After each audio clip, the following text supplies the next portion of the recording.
Je suis Igor Rodolphe Tossou, le président de la Fédération nationale des étudiants du Bénin. Je voudrais en ce moment exprimer cette joie qui anime mes camarades étudiants et moi de recevoir cette délégation aussi riche. Je voudrais faire une petite digression. Ce n'est que des choses que nous avons l'habitude de voir à la télé, mais aujourd'hui, nous avons ainsi honneur de recevoir. Et j'ai suivi personnellement avec beaucoup d'attention l'intervention du conseiller spécial. Et en dehors de tout ce que nous avons lu à travers les médias sociaux sur les mesures prises par le gouvernement pour atténuer les effets de cette crise que nous vivons tous, nous avons étudié, nous avons perçu beaucoup de choses et je crois que tous les camarades ici présents ont également compris un certain nombre de choses. Je voudrais poser une seule préoccupation, et bien avant cela, permettez-moi de féliciter le gouvernement à travers toutes ces actions. Cette crise qui est survenue, nous en sommes tous conscients. Et cela devrait nous amener à comprendre que désormais, il est important qu'on puisse revoir notre mode de vie si nous faisons une anticipation sur ce qui viendra d'ici quelques années. Je salue tous les efforts qui sont fournis personnellement au niveau de l'enseignement supérieur. Madame la ministre qui se bat à travers ses collaborateurs pour que les conditions de travail, les conditions de vie, la qualité de l'enseignement, cette formation que nous recevons soit améliorée. Et nous pouvons dire en ce moment que ce n'est qu'elle qui constitue notre porte-parole au sein du gouvernement, puisque nous ne sommes pas présents aux différents conseils.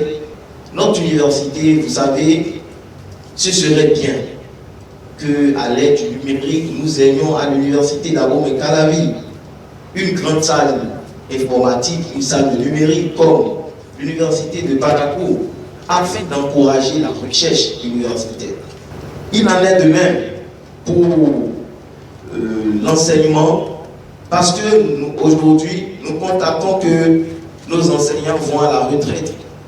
Mais nous n'avons pas encore appris qu'il y a un recrutement d'enseignants. Si rien n'est fait, je suis sûr qu'au bout de quelques années, nous aurons des cours programmés. Ceux qui vont dispenser ces cours, nous ne les aurons pas.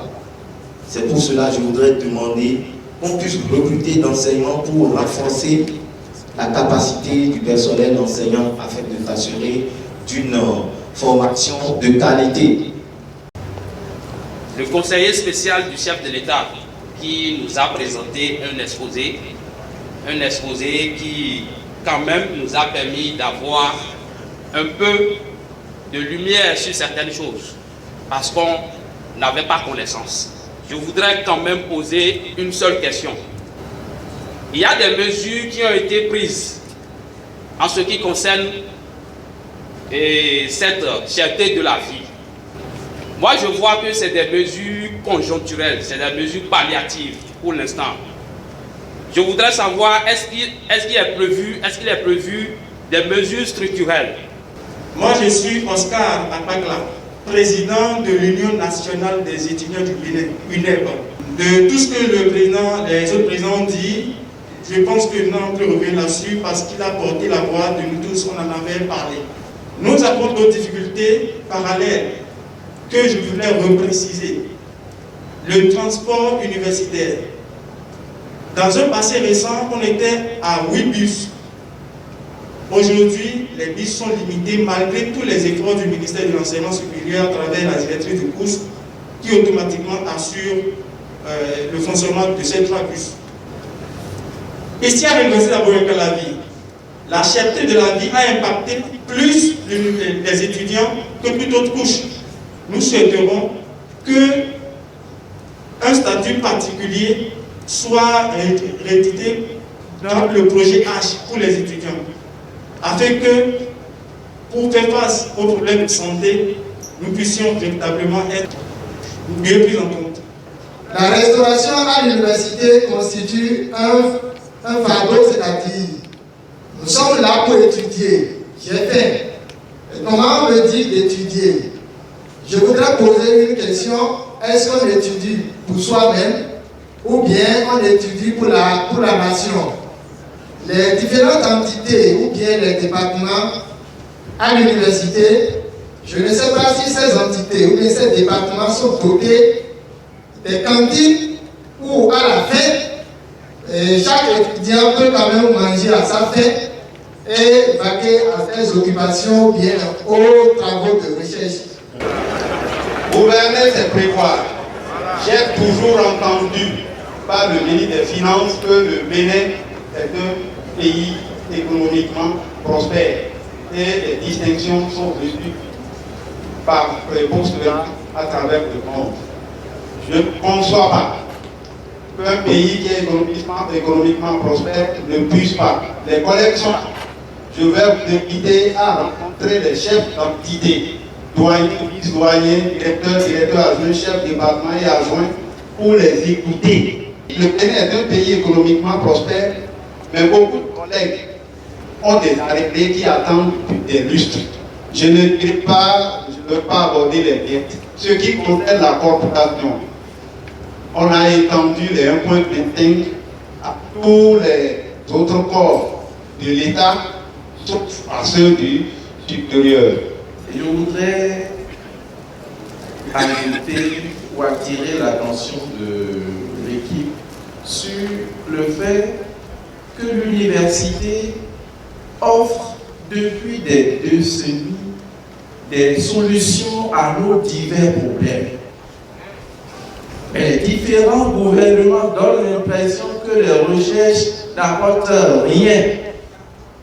Sinon, si vous consultez les collègues de la FSA, de la faculté des sciences agronomiques, ils vous diront qu'ils ont des solutions pour les engrais biologiques, pour les engrais que nos paysans peuvent utiliser pour produire à grande échelle.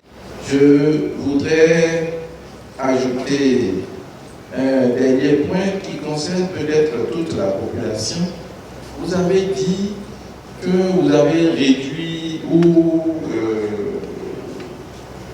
supprimé la TVA sur certains produits, sur certaines offres, mais on constate que c'est beaucoup plus pour les sociétés. Nous tous, pour la plupart, nous payons, en tout cas nous enseignants, nous payons chaque fois que nous réglons nos factures, la TVA.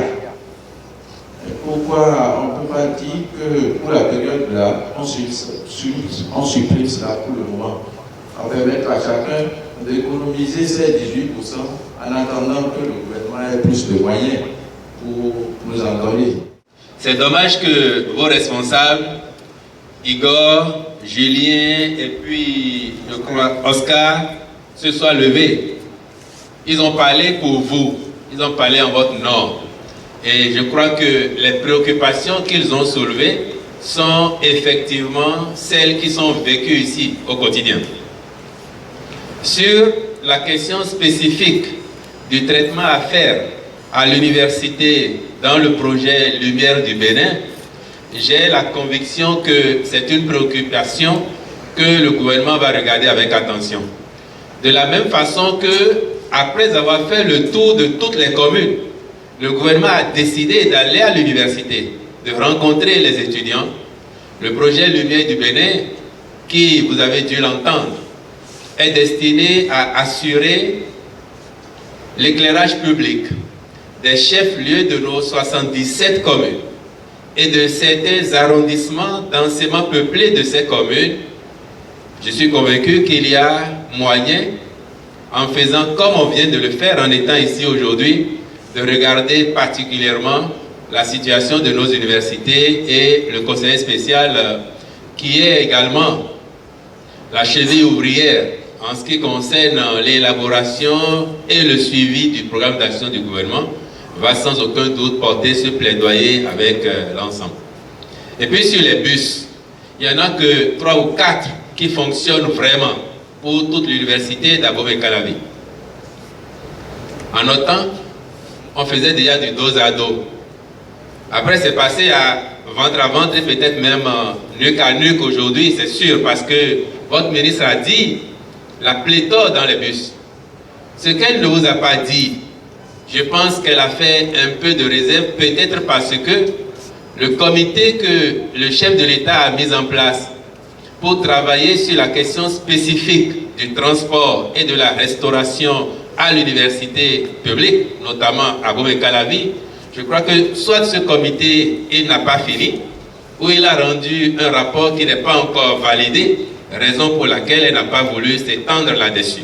Cependant que, quand cette crise a commencé, les instructions du chef de l'État, c'est de faire en sorte que au moins le minimum qui est là et qui fonctionne ne s'arrête pas.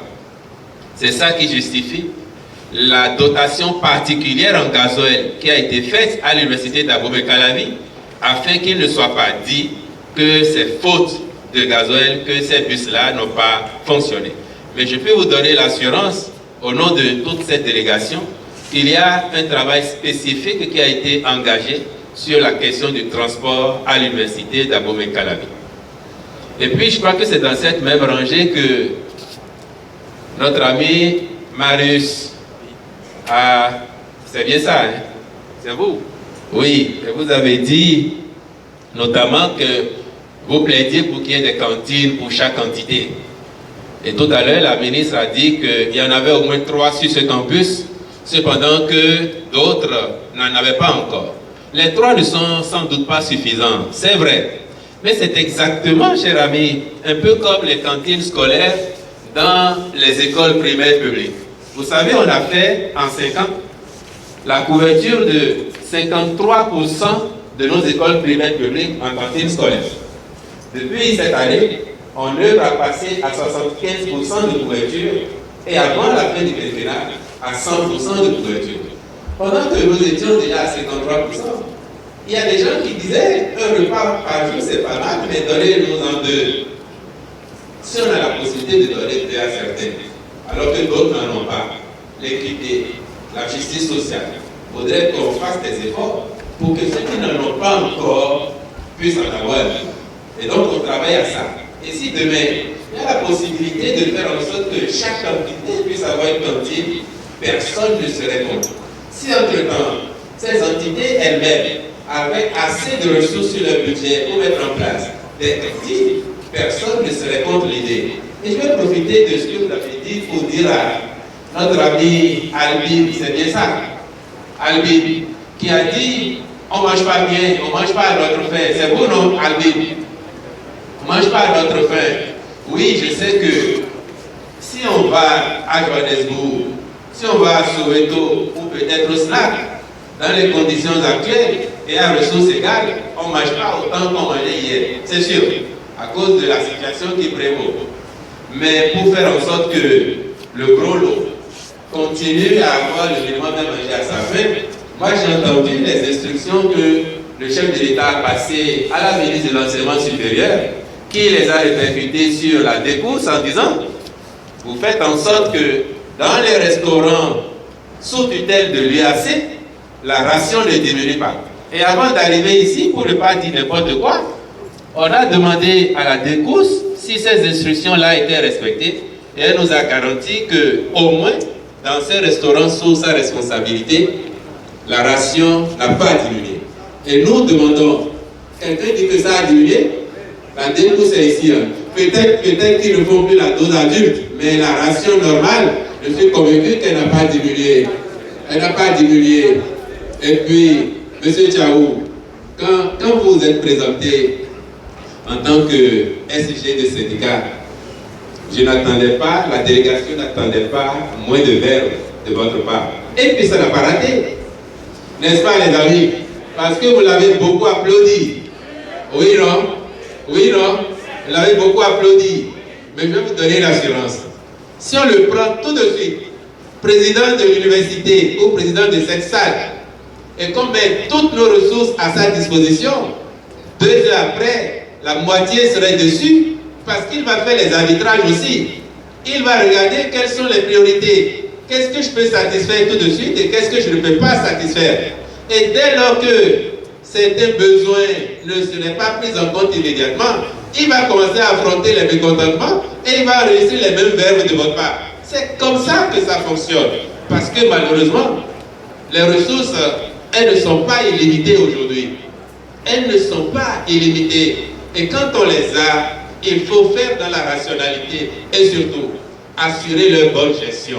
C'est pour ça aussi que la Criette est si active aujourd'hui. Et parce que les ressources ne sont pas illimitées, j'aimerais dire à mon ami, parce que lui c'est mon ami, il a dit, Marius, souvenez votre professeur. Oui, les efforts qu'on fait en laissant tomber, en renonçant à la TVA sur certains produits, il n'est pas normal que cela profite seulement aux sociétés et pas aux populations. Et si vous connaissez des gens qui abusent ou qui profitent de ça pour organiser la spéculation, c'est pour ça qu'on a mis en place le numéro vert, le 113, gratuit, et on peut appeler pour dénoncer. Mais il ne sera pas possible de renoncer à l'ensemble de la TVA sur les autres choses. Autrement, on n'aurait plus de ressources même dans la caisse pour assurer les rémunérations des enseignants, pour assurer le paiement des allocations universitaires, pour rendre disponibles les ingrédients et les intrants au restaurant afin que, à l'île, nous puissions avoir au moins la ration normale dans ce que nous faisons. Elle est par ici, à Bill. Oui, j'ai répondu à ces préoccupations. Pour le reste, l'électricité, l'eau, on n'a pas l'eau. Vous avez dit même qu'il y a délestage à l'université. Je sais qu'il n'y a plus de délestage au Bénin. Mais cette dernière semaine, il y a eu beaucoup de coupures, c'est vrai. Il y a eu beaucoup de coupures. Bon, tout à l'heure, quand il y a eu coupure dans la salle, vous avez crié, mais moins d'une minute après, c'est revenu. Si c'était le délestage, comme en 2016, à l'heure où nous sommes ici, le courant n'est pas revenu, vous le savez très bien. Est-ce que ce n'est pas d'ici qu'on a demandé un DG de la SDE, où est-ce qu'il était, sinon le limogeait tout de suite? Ce n'est pas à cette université, personne n'a oublié, mais on n'a pas oublié. Il n'y a pas de délestage. Par contre, je vais vous expliquer, cher ami. Ainsi que le ministre de l'Énergie l'a expliqué.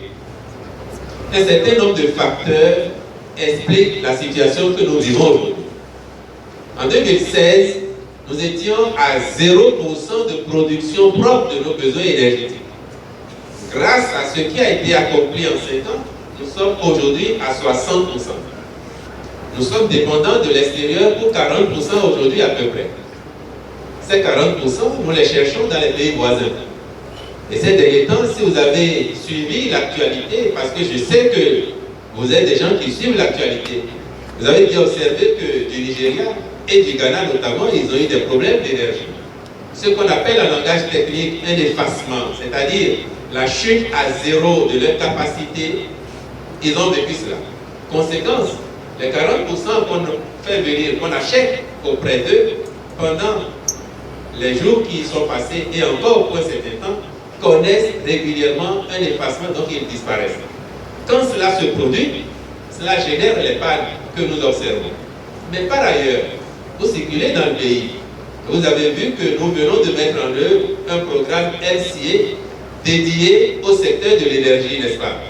Cela a fait qu'on a acquis de nouveaux équipements. Et ces équipements, maintenant qu'ils sont prêts, il faut les tester pour les mettre en marche, les raccorder au réseau existant. Cela demande parfois de volonté, de faire des déconnexions ponctuelles pour mettre ces équipements en marche, les tester afin qu'ils rentrent dans le flux normal de production et de distribution de notre énergie.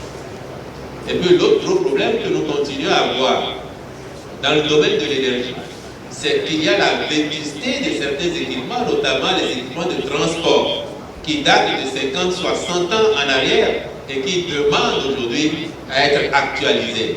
Parce qu'il y a updates, comme vous le faites ici, sur vos réseaux, sur vos portables, vous mettez à jour souvent les données. Il faut le faire. Et c'est beaucoup d'argent. Ce que nous avons commencé à faire en assurant l'autonomie énergétique doit être renforcé avec maintenant le réseau de distribution pour que la qualité que nous produisons soit au moins à peu près celle qui va vers les ménages. Et cela également, il fait partie du programme d'action du gouvernement pour que dans les prochains mois, dans les prochaines années, ce genre de problème ne se pose plus, en tout cas à ceux qui viendraient ici. Et puis Dieu donné, notre ami, vous devez être par là. Vous avez demandé si les subventions pour les intrants concernent toutes les communes du pays. C'est bien ça? Monsieur, il est où notre avis de donner? C'est vous.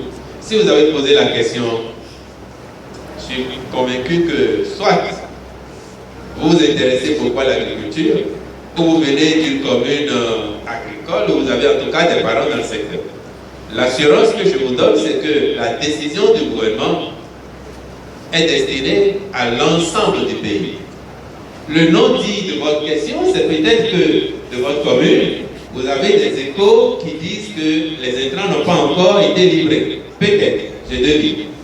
Si c'est le cas, je peux vous dire aussi que, effectivement, par mesure de prudence, on a évité d'envoyer partout à la fois les intrants acquis à prix d'or.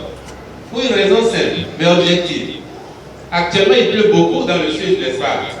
La saison pluvieuse, la grande saison pluvieuse n'a pas démarré dans le nord.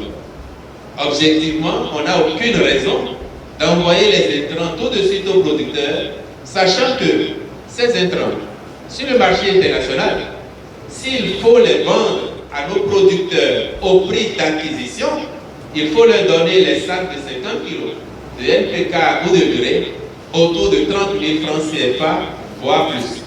Or, qu'avons-nous fait? Nous avons mis beaucoup d'argent, nous avons acquis ces intrants et nous les leur cédons pour 14 000 francs le sac. Dans un pays voisin, pas très loin de nous, le même sac, il est cédé 30 000 francs CFA. Dans un autre, un peu plus proche, il était cédé un peu plus de 20 000. Et depuis que nous avons annoncé 14 000, ils sont descendus à 18 000. Vous êtes tous des agents économiques ici, n'est-ce pas? L'agent économique, il veut le maximum de profit pour lui et il veut dépenser le moins possible. Si nous donnons des intrants aujourd'hui à des gens qui n'en ont pas encore besoin, à 14 000, et que d'autres quittent leur pays pour venir les voir et leur proposer de leur acheter pour 20 000, 25 000 francs, est-ce que vous pensez qu'ils sont comme vous et qu'ils vont résister comme vous le feriez? Je sais que vous résisteriez, vous, n'est-ce pas? Parce que vous ne voulez pas qu'on meure de faim dans le pays. Mais eux, est-ce qu'ils vont résister? Donc on craint que certains prennent les intrants et les revendent parce qu'ils n'en ont pas encore besoin et que le moment venu, il n'y en ait pas. Alors que quand vous suivez l'actualité internationale, et ce n'est pas le gouvernement béninois qui le dit, vous entendez très bien que le monde est menacé par la famine, par la crise alimentaire. Vous l'entendez très bien.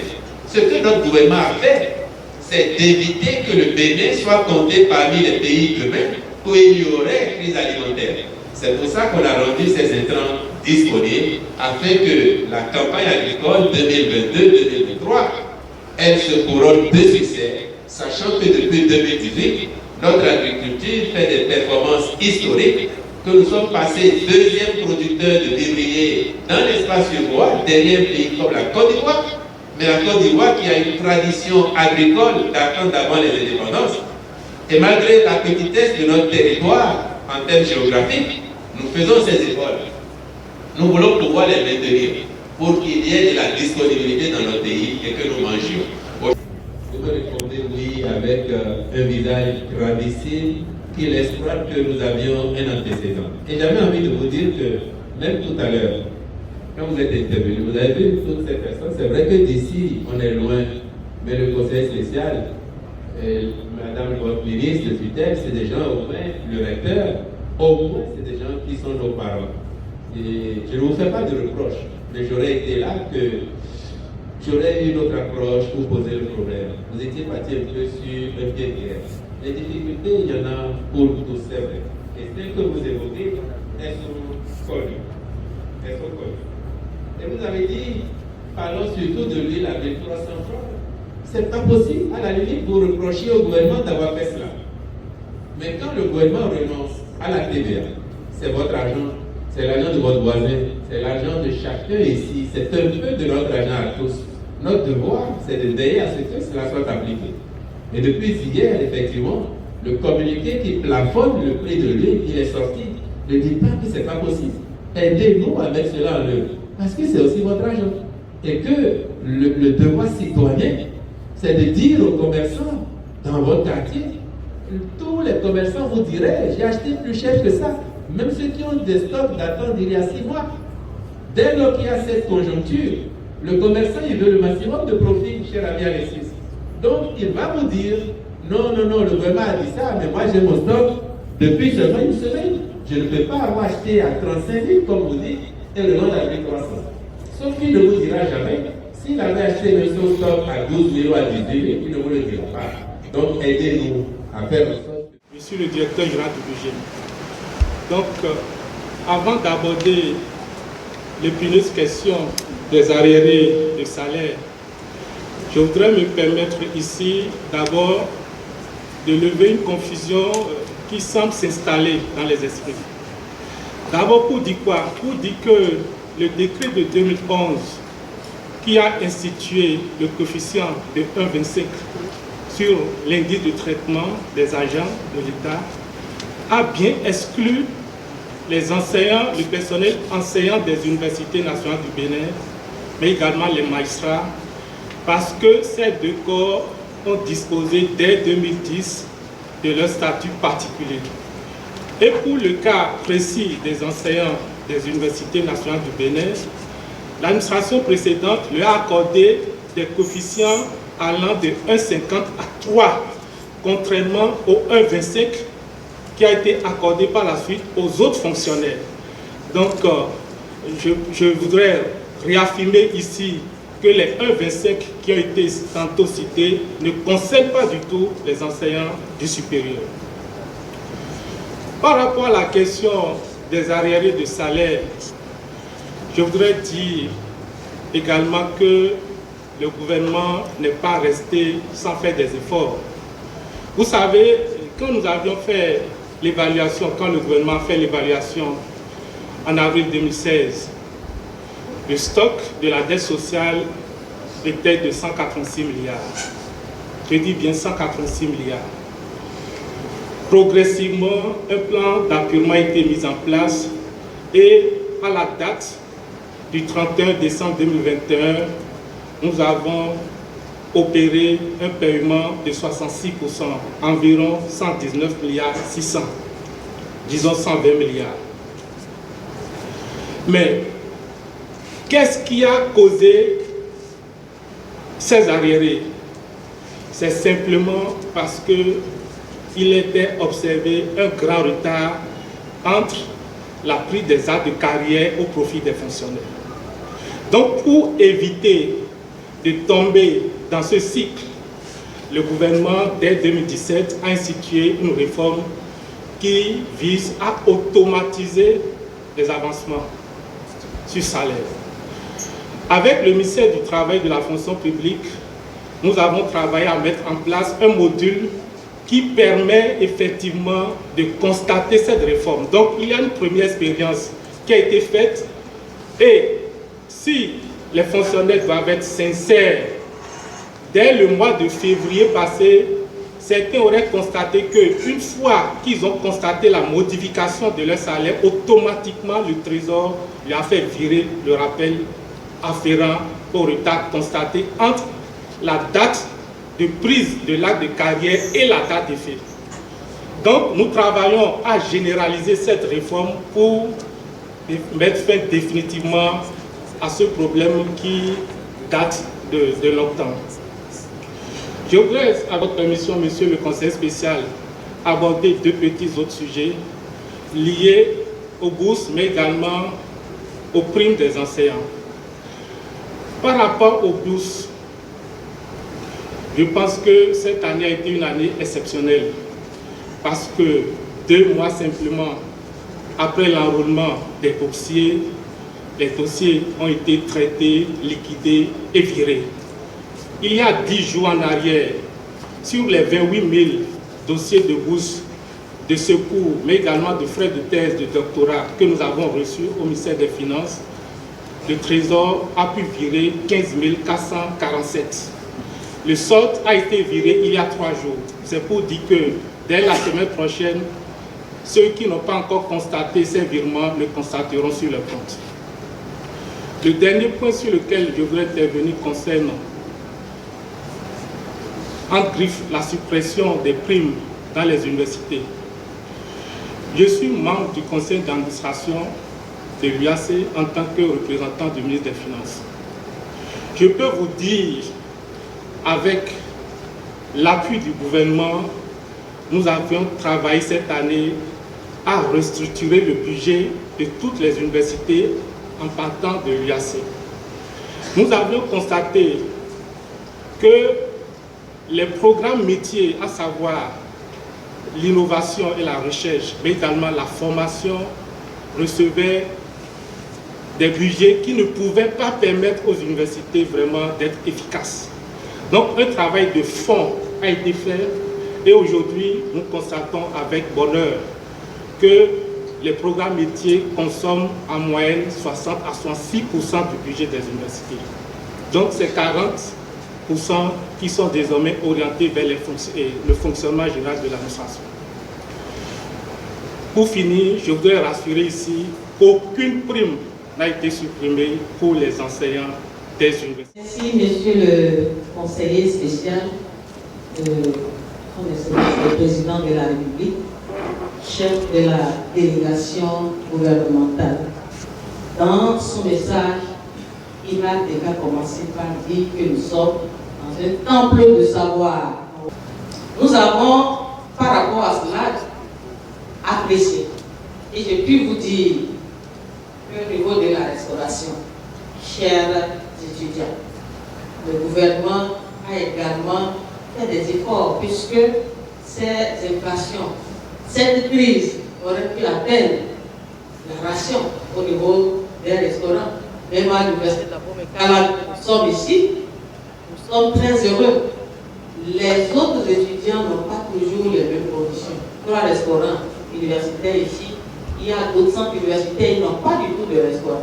Et je suis félicite Madame la dépousse, la directrice du centre des universités et toutes ces équipes qui travaillent pour faire en sorte que vos frères et sœurs qui sont ailleurs également puissent avoir quelque chose à manger. Parce qu'effectivement, le membre affamé n'a point d'oreille, nous le savons très bien. Et j'ai dit, puisque la vie de nos enfants semble être en danger, nous allons carrément suspendre le transport. On va carrément suspendre ça parce que avec 4 bus, 5 bus, les gens souffrent. Ces personnes ont commencé par me supplier pour dire pardon. Pardon, ne supprimez pas. Je dis, mais qu'est-ce que vous voulez? Vous dites que ces 5, ça ne suffit pas. La vie des enfants, danger. On ne veut pas mettre la vie des enfants en danger.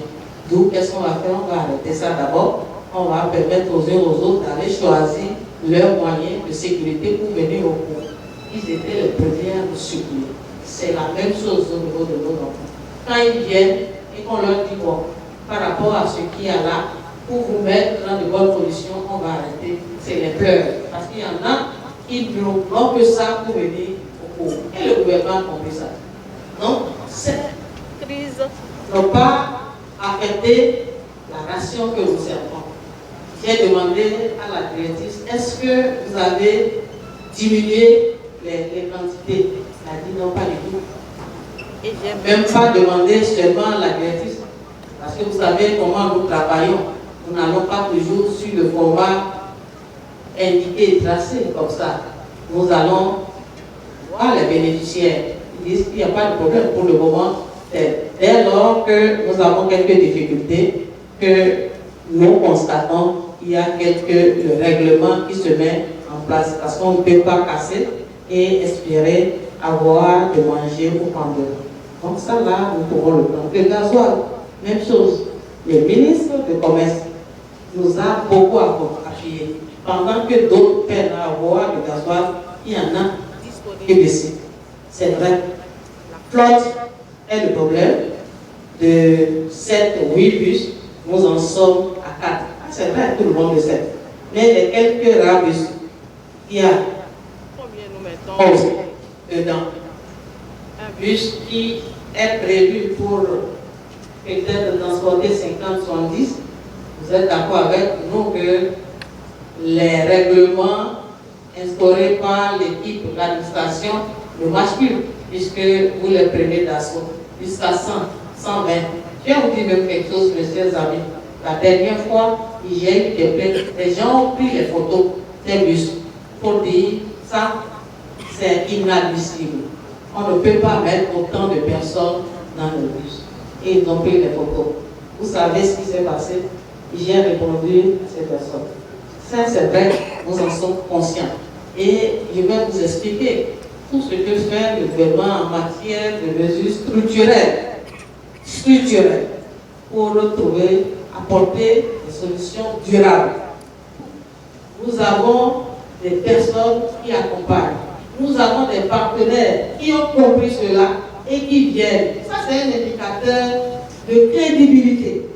Lorsque vous mettez en place une réforme et que vous avez le relier de partenaires, c'est un indicateur, nous sommes à l'université, de succès de ce que vous faites. Si vous entreprenez quelque chose et vous commencez, vous avez un projet, mes chers amis, et vous cherchez le financement, vous tapez à des portes, on regarde votre projet, on dit oh oui, ça va, ça ira, et vous n'avez rien. C'est pas bon ça. Mais dès lors que vous parlez de votre projet, vous n'avez même pas encore fini, il y a un flux de personnes, de partenaires, ça veut dire que vous êtes sur une bonne voie. Et ça, nous savons qu'on n'a pas besoin de trop parler pour comprendre cela. Les formations professionnelles au niveau du secondaire, qu'est-ce qui fait que nous avons des difficultés? C'est la gestion du flux. C'est le flux, mes chers amis. C'est le flux.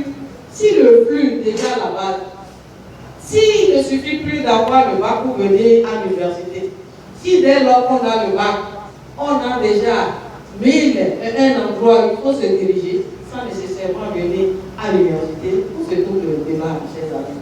Le débat est là. Et c'est là, c'est à ce niveau que le gouvernement a opéré. Vous connaissez très bien le format de son excellence du président de la République. On ne s'agite pas. On prend la question, on réfléchit. Ce qui est important, c'est effectivement de reconnaître qu'il y a un problème. Et dès qu'il y a un problème, c'est de ne pas se croiser les bras. Mais dès lors qu'on est en train de réfléchir au problème, il faut le faire vraiment dans la concentration. Il ne faut pas être agité. Et dès lors que vous apportez des solutions, c'est au grand bonheur des bénéficiaires. C'est ce que nous avons commencé par faire. Et les formations, vous allez voir d'ici l'année prochaine, les programmes d'insertion qui sont là, au niveau des lycées techniques agricoles, les lycées scientifiques, parce que le secondaire a également besoin d'enseignants. Et nous devons pouvoir former ces enseignants ici. Dès lors que nous créons ces couloirs, chacun doit pouvoir alors emprunter sa voie. Ça, c'est les mesures structurelles. Au niveau de l'éclairage des conditions de travail, vous avez raison, les amis. Et vous avez compris, seulement que le gouvernement ne sait pas croiser les bras. Dès lors que nous avons parlé de réformes, les réformes ont quelle finalité, mes chers amis? Les réformes ont 2 ou 3 finalités. Première finalité, s'assurer de ce qui se fait est de qualité. Chacun sait ce qu'il a à faire et chacun le fait bien. Ça, c'est les réformes. Je vous en prie, n'allez pas loin. Sinon, vous allez vous ennuyer, vous allez vous perdre dans les sémantiques, dans les propos. C'est trop long, ça. Pour être pratique, les réformes, c'est 3 éléments d'attention. La qualité de ce qui se fait. Qui le fait?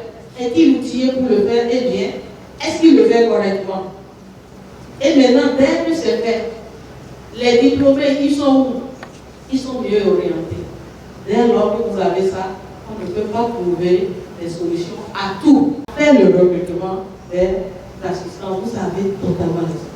Les assistants, pour ce qui concerne le fichier, c'est déjà là.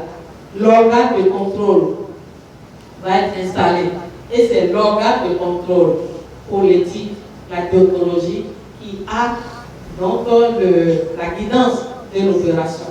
L'organe de contrôle va s'assurer que les dispositions sont très prises. Parce que c'est une instruction en ligne. La plateforme, elle est comment? Tout ce qui concerne le plagiat dont nous sommes tous informés, qui nous tue, même nous-mêmes, nous entretenons. Parce que dès lors que nous voyons que quelqu'un a semblé voler ce que nous avons déjà fait, ça nous fâche. Et nous savons comment nous réglons les comptes. Pour ce qui concerne le recrutement, Ça, c'est ce que je viens de dire, l'organe de contrôle est déjà en place et l'organe de contrôle va lancer donc, le processus d'instruction. Le processus d'instruction va en même temps être suivi de recrutement.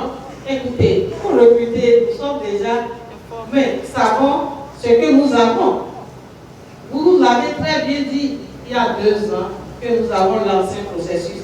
Le processus a été interrompu, on l'a dit ici, a été interrompu pour les causes, les raisons que nous savons, on ne va pas les étaler ici puisque nous savons que c'est nous-mêmes. C'est ça qui a donné donc l'ouverture à tout ce qui est ensemble de réforme. Le programme de développement de l'enseignement supérieur, la recherche et la technologie qui a été lancé à travers l'assise nationale au niveau de la communauté et donc de l'éducation a été vraiment le point d'entrée de cela. Et de là, nous avons toutes les réformes. Et vous avez tellement raison, puisque vous n'avez pas croisé les bras, vous avez apporté également votre savoir-faire. À tel endroit, nous pensons que c'est une petite faiblesse, et vous avez apporté, nous avons reçu. Où se trouve encore le débat? Dès lors que nous nous comprenons, ça veut dire que nous pouvons avancer. Mesdames et messieurs, je voudrais finir sur un aspect important. Il y a crise. Très bien. Les États se battent pour donner les meilleures conditions de travail, d'études, pour le bien-être des citoyens. Très bien. L'État, c'est qui? C'est nous tous. Très bien. Au niveau de l'université, nous faisons quoi? Nous faisons ce que vous venez de dire là. Et parfois, nous ne savons pas très bien faire ça. C'est le moment maintenant de pouvoir ramener en surface ce que nous savons faire, que nous cachons. Et c'est pour cela que le gouvernement ne vient pas travailler en notre place. Le gouvernement vient simplement créer les conditions, les couloirs pour que chacun puisse passer vraiment sur sa voie et le faire et aller jusqu'au bout de ses ambitions.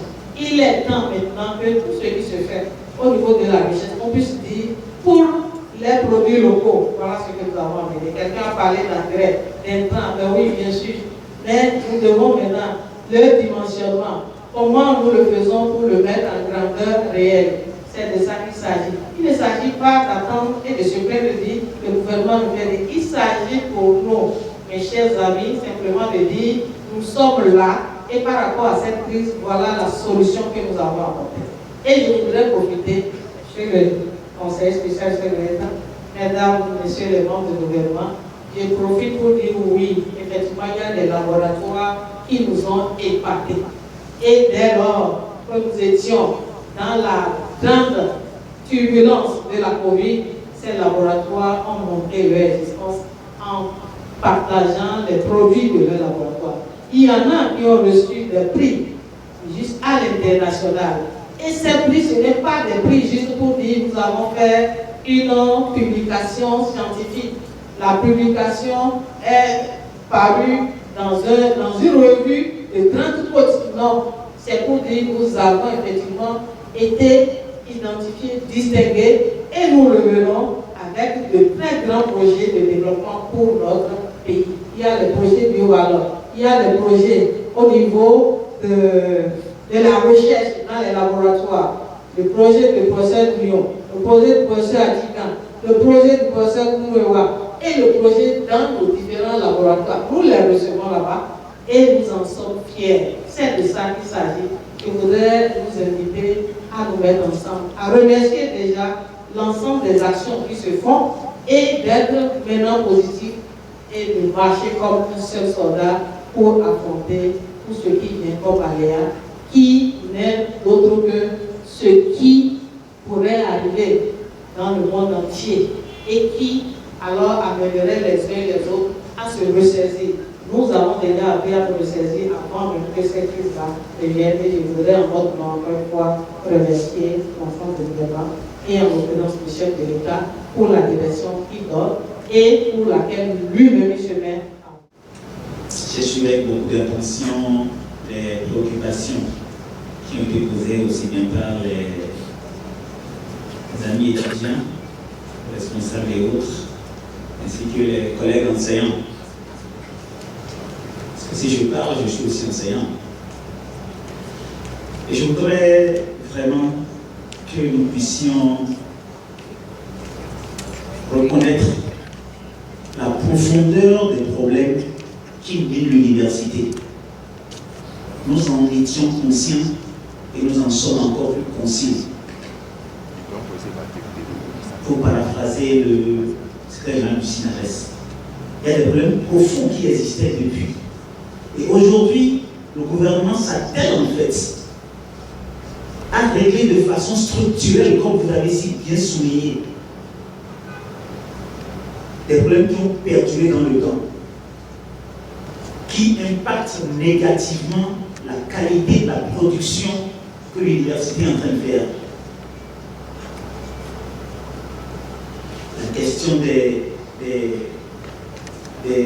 droits réclamés, la question de la formation des formateurs et autres, nous étions tous conscients qu'il y avait beaucoup de problèmes derrière. Du clientélisme à l'absence de bon sens parfois pour choisir comment ça se passe. Et aujourd'hui, le gouvernement l'a arrêté, si je prends l'exemple précis, pour restructurer ça, pour que vraiment que nous puissions mettre en place des critères, parce que c'est ça la pierre vraiment sur laquelle le gouvernement s'appuie. Qu'on mette en place quelque chose de structurant, de rationnel, de scientifique, de pédagogique, qui permette de développer au mieux ces programmes qui existent. C'est une question de temps. Ce que nous vous demandons, c'est juste que nous puissions les mener. Le chef de l'État vient de le dire. Le quinquennat qui a commencé, c'est le quinquennat de l'éducation et de la santé. Et c'est réel. Et c'est pour ça que les réformes que nous sommes en train de mettre en place maintenant commencent vraiment à être positionnées, à voir le jour. Et nous aurons le temps d'apprécier dans les mois, dans les années à venir, l'impact que cela aura sur aussi bien la qualité de la production de l'université que son impact sur la vie des Béninois et le développement de la nation. La question des recrutements des enseignants est là. Nous sommes tout à fait conscients que le ratio enseignants-étudiants n'est pas bon. Mais aujourd'hui, nous avons adressé la question. Le décret qui a instauré la liste des aspirants, c'est pour que demain, que nous puissions aussi bien recruter sur des bases qui soient solides, avoir des plans de recrutement bien structurés sur plusieurs années et sur la base du fichier qui existe, faire les recrutements de façon planifiée. Celui qui ne planifie pas, il va à l'emporte-pièce et il ne résout rien. Les problèmes perdus. Le gouvernement a une démarche méthodique dans la mise en œuvre des réformes qui sont en cours au niveau de l'enseignement. Je voudrais vous demander, comme ma collègue l'a souhaité déjà, que nous puissions avoir la patience et de faire en sorte que nous puissions également accompagner ce mouvement pour lequel nous avons donné notre quitus quand cela a été présenté. Il faut l'accompagner. Et l'accompagner vraiment de bonne foi. C'est nos enfants qui demain vont dire merci. Le gouvernement passera peut-être, mais les résultats qui vont rester resteront pour toujours. Je voudrais profiter de l'occasion pour souligner quelque chose de profond. La crise qui est là actuellement impacte certes le palier de la ménagère, mais le gouvernement fait attention à ce que ça n'impacte pas notre santé. La crise sanitaire est le point de départ. Et brutalement, subitement, nous avons vu il y a 2 ans et demi, le monde s'est détourné. Plus d'avions dans le ciel, plus de mouvements de personnes, et tout s'est arrêté subitement. Et le gouvernement a dans une démarche méthodique avec vraiment en tête de poule, en tête de pont. Le chef de l'État a dans une démarche méthodique fait face à la crise. Et nous en étions en train, nous étions déjà en train de relancer. Mais après avoir investi des milliards de francs pour sauver les Béninois, Alada est témoin. Le gouvernement devait affréter des avions pour amener des équipements, des masques, pour faire en sorte que nous puissions survivre. Et la vaccination est arrivée. Et nous avons commencé. Nous avons fait des débats ici. Il y a les courants pour, contre, les courants pour. Aujourd'hui, le Bénin a 35% de couverture au niveau vaccinal. Et nous avons vu l'impact. Le nombre de cas graves a été réduit de façon drastique. Le nombre de morts a été réduit. Si aujourd'hui, parce que la crise sanitaire n'est pas terminée, si nous devons faire face aujourd'hui à la crise de la faim, à la crise de la hausse des prix, et devoir faire face encore à une autre vague avec ces impacts, les investissements nouveaux que ça nécessite, ça va être extrêmement grave. Si le gouvernement veut investir pour amortir les chocs exogènes que nous avons, doit encore investir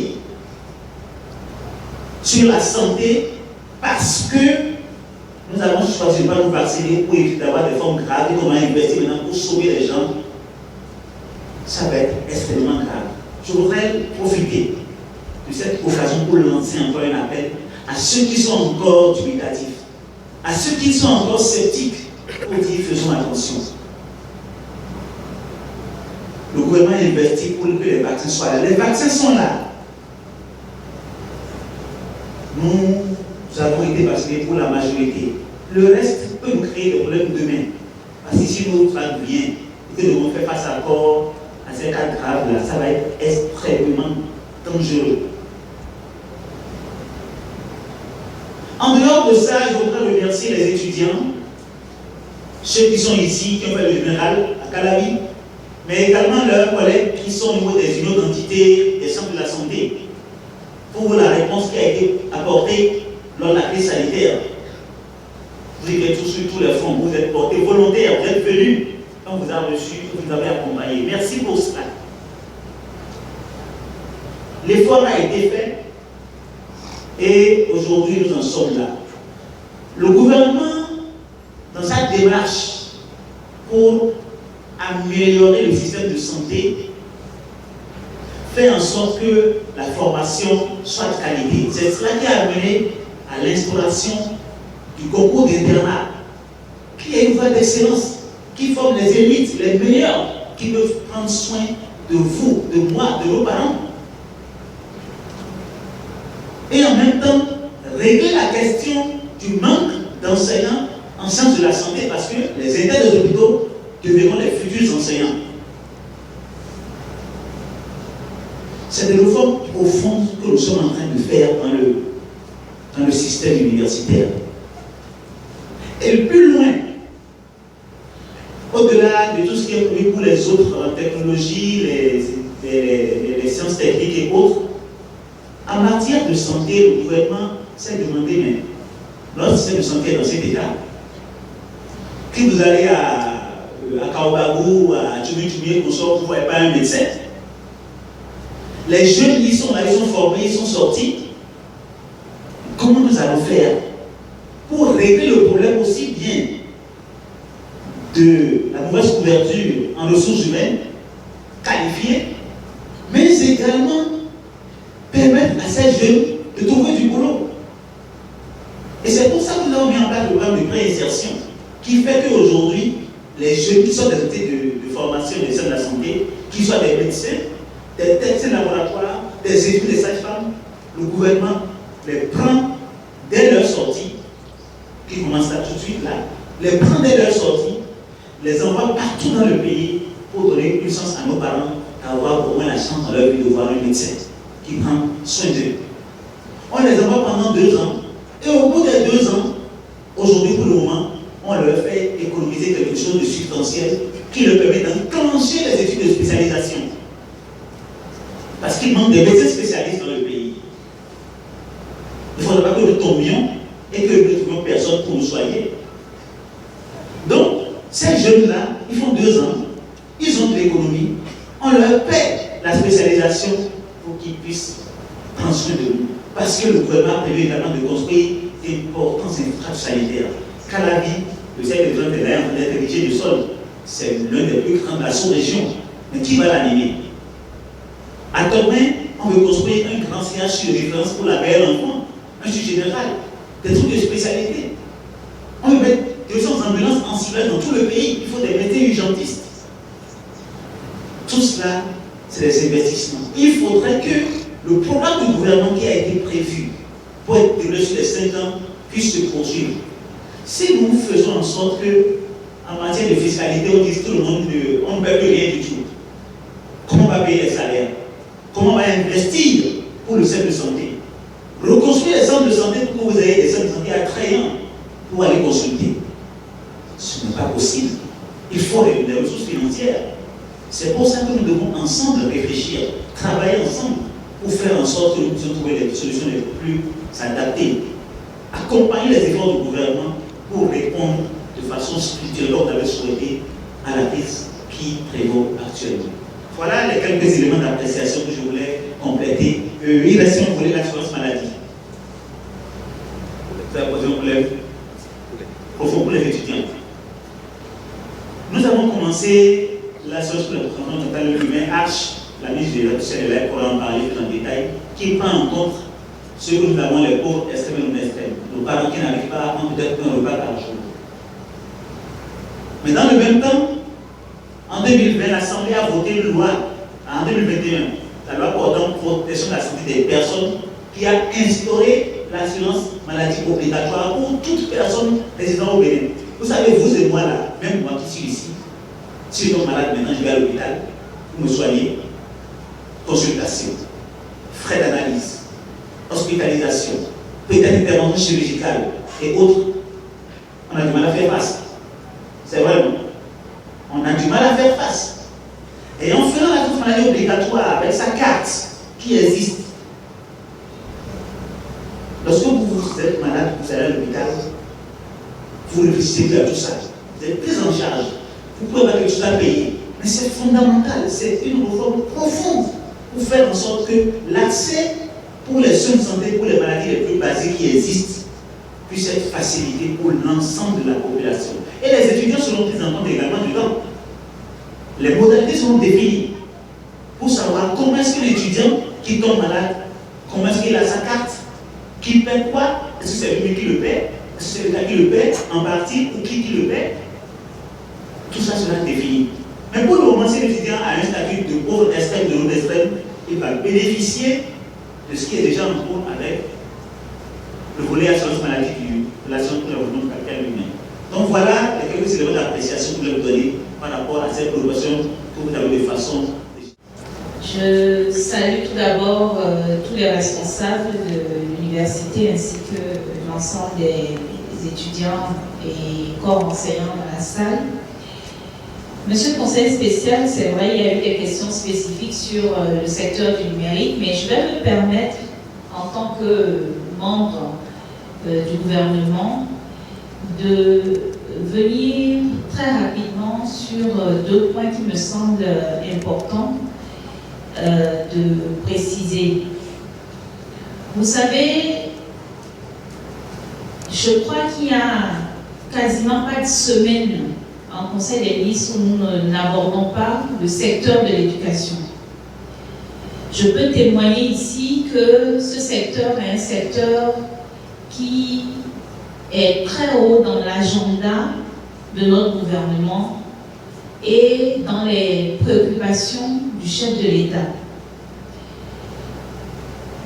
Je me souviens de plusieurs moments pendant lesquels les sujets que j'ai entendu aborder ici ont également fait l'objet de discussions, d'échanges en Conseil des ministres. Et je peux vous assurer que, tels qu'ils ont été posés, telles que les préoccupations ont été explicitées, eh bien, c'est de la même façon que les approches de solutions sont également discutées par les membres du gouvernement.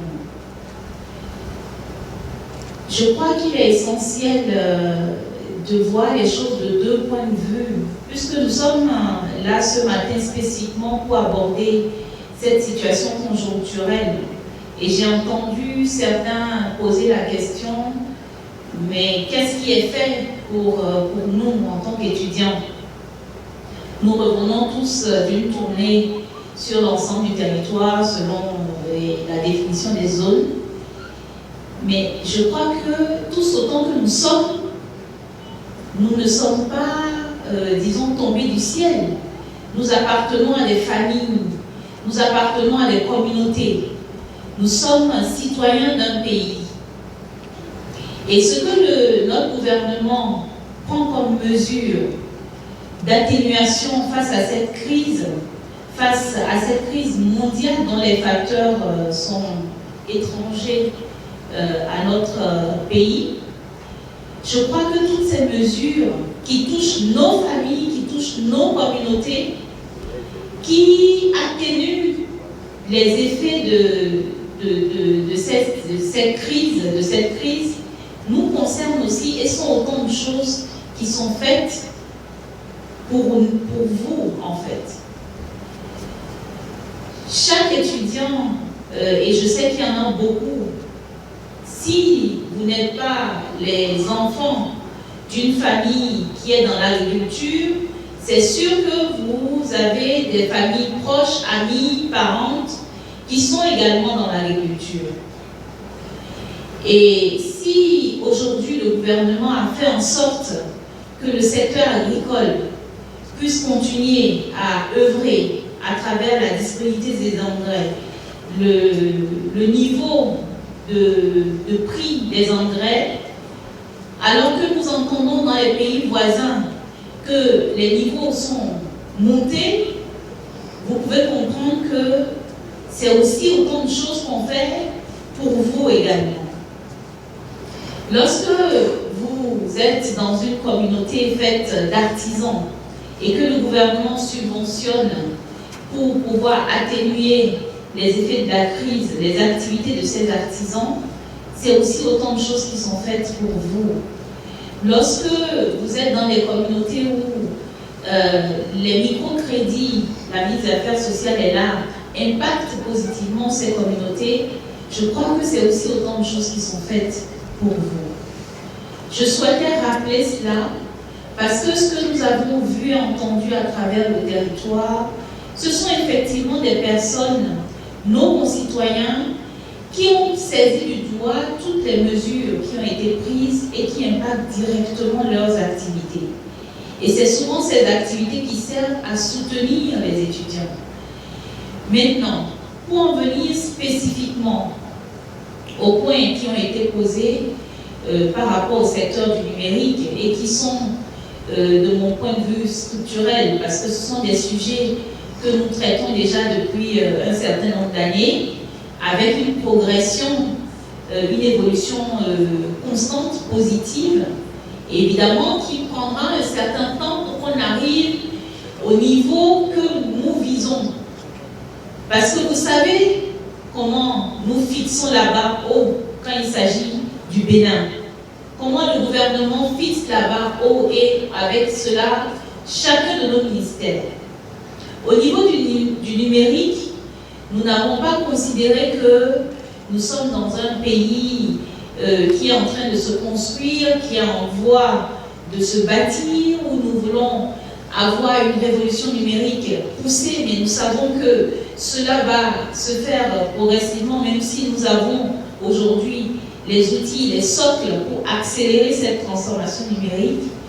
Nous ne faisons pas de l'équipement au rabais, parce que nous sommes au Bénin.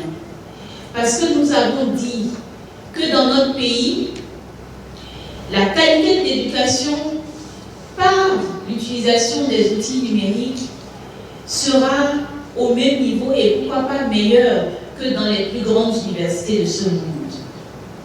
L'étudiant qui est à Boné-Calavi, qui est à Parakou, devra avoir les mêmes outils à sa disposition pour apprendre, l'enseignant pour lui enseigner, que les étudiants et les enseignants qui sont dans les grandes universités dans ces pays que nous citons souvent.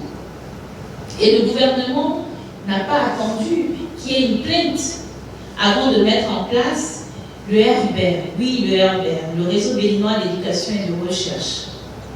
Ce réseau, il a été conçu pour permettre l'accès aux ressources numériques, à la connectivité aussi, et une interconnexion des universités, déjà au plan national, mais une interconnexion avec le plan régional et international, pour que tout ce qui est disponible comme ressources, comme service, puisse être accessible à un étudiant à Calavi, même si cela se trouve à l'IMSP de Dambo, même si cela se trouve dans une autre université au Sénégal, en Europe, ou je ne sais où. C'est comme ça que nous l'avons conçu. Et la phase 1 a adressé 10 sites universitaires, dont l'université d'Abomey-Calavi, dont l'université de Parakou, l'ENS de Nati-Tengou, de Dassar, et j'en passe, l'IMSP de Dambo, etc. 10 sites. Il nous en reste 12 à faire, dont nous avons déjà démarré les études. Pour ces 10 sites qui ont déjà été faits, nous avons à ce jour démarré avec les sites, disons, à petit effectif pour tester. Parce qu'il n'y a pas que le Wi-Fi sur le campus. Il y a, n'oubliez pas, l'interconnexion et il y a aussi la connexion à l'international, donc avec les capacités internationales. Vous êtes des étudiants, vous avez des attentes, des besoins, vous êtes très exigeants et c'est tant mieux.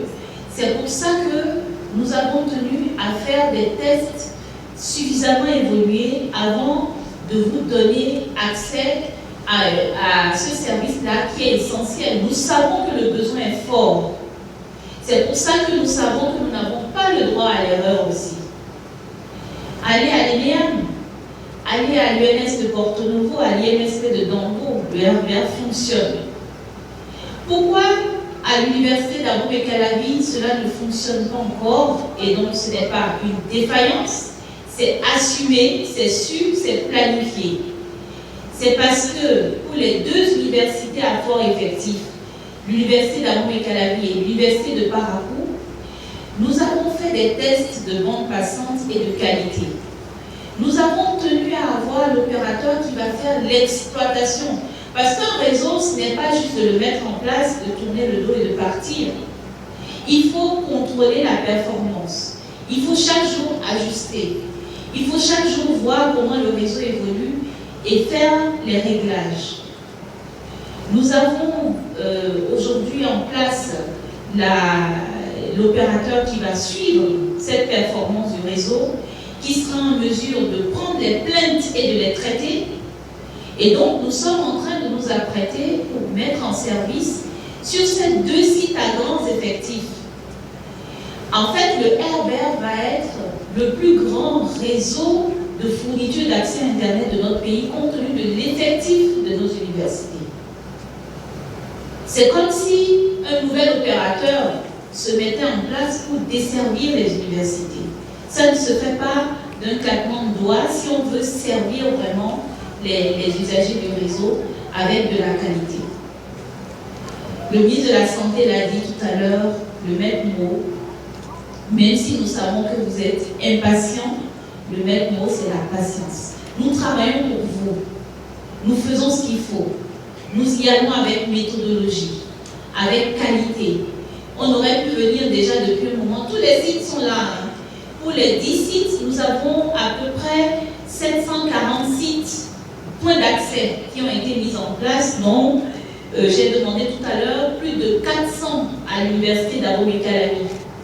Plus de la moitié des points d'accès, c'est ici.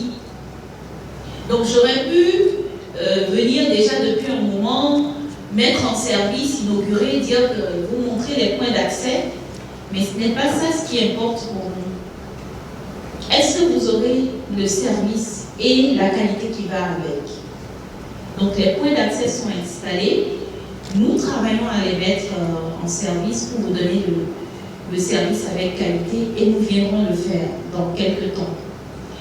Je voudrais en profiter pour faire un peu de sensibilisation et dire que ces points d'accès que nous avons installés, c'est là où vous devez comprendre que le gouvernement qui fait des choses le fait pour vous, mais nous avons aussi besoin de vous. Ces points d'accès, je ne sais pas si vous le savez, monsieur, certains d'entre eux ont été vandalisés dans cette même université.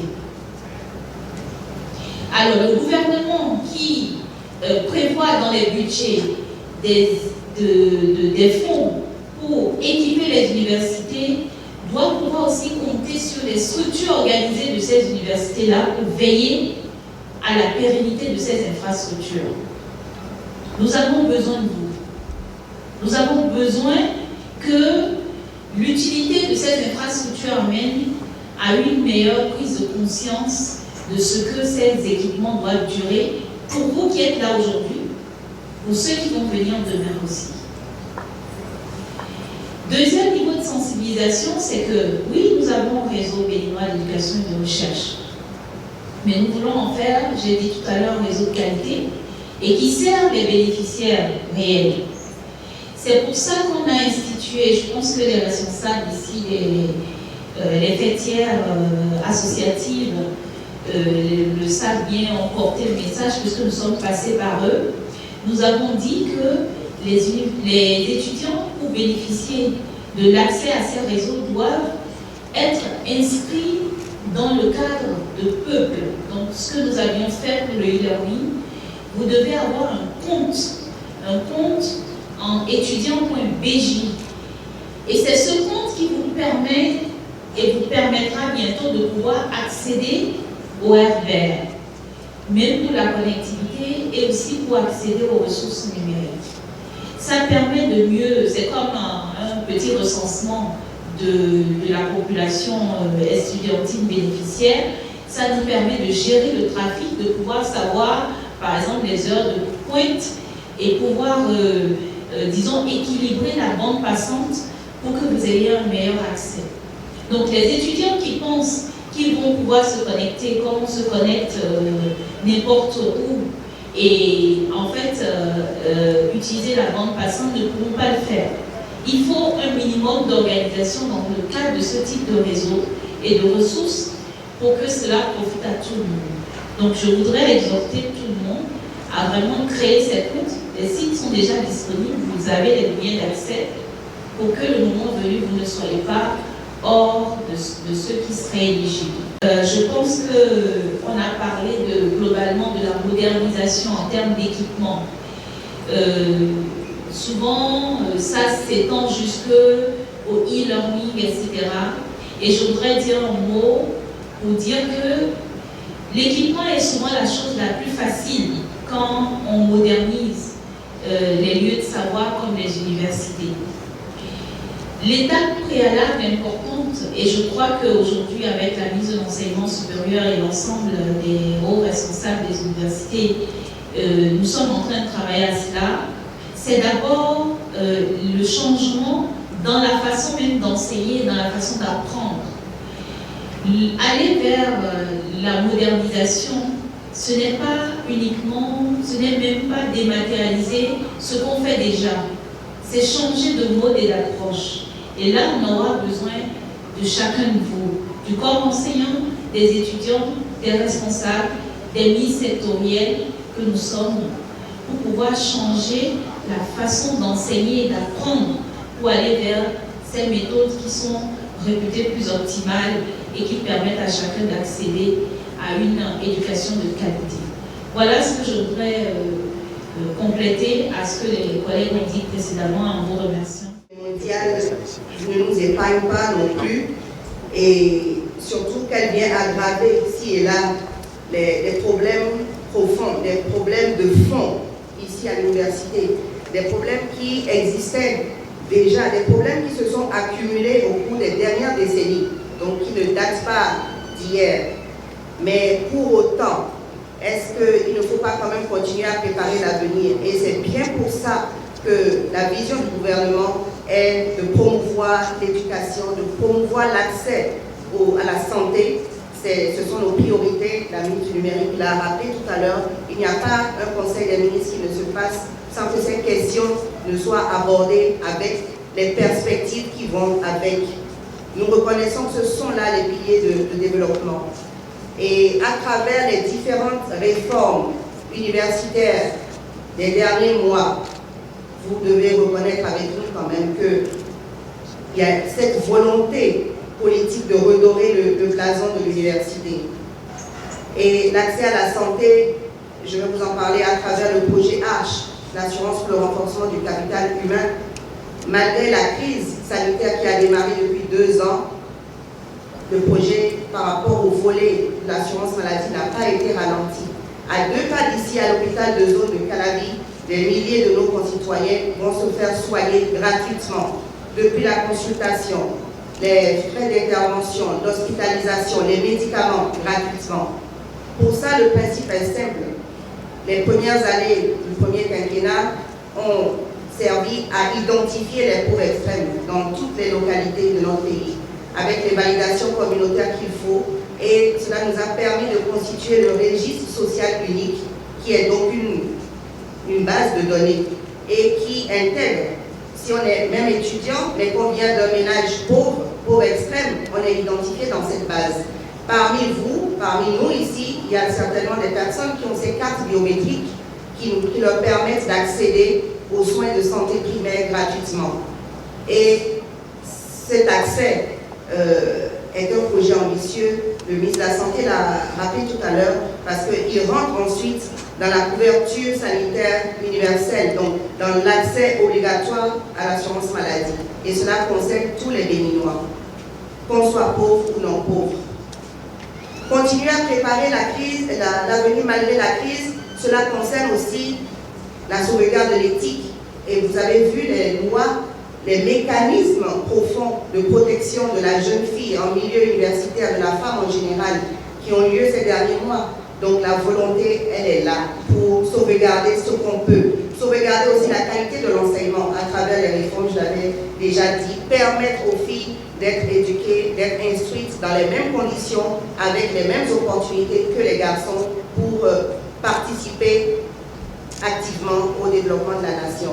Un développement qui est mis peut-être un peu à mal par tous les nouveaux défis qui existent. La crise sanitaire, vous la connaissez, les conflits, parce que depuis 1945, il n'y a plus de guerre. En Europe, on ne savait plus qu'il y aurait une guerre, pourtant c'est bien là, on ne va pas revenir dessus. Mais il y a d'autres défis aussi qui nous guettent, ce sont les défis des changements climatiques.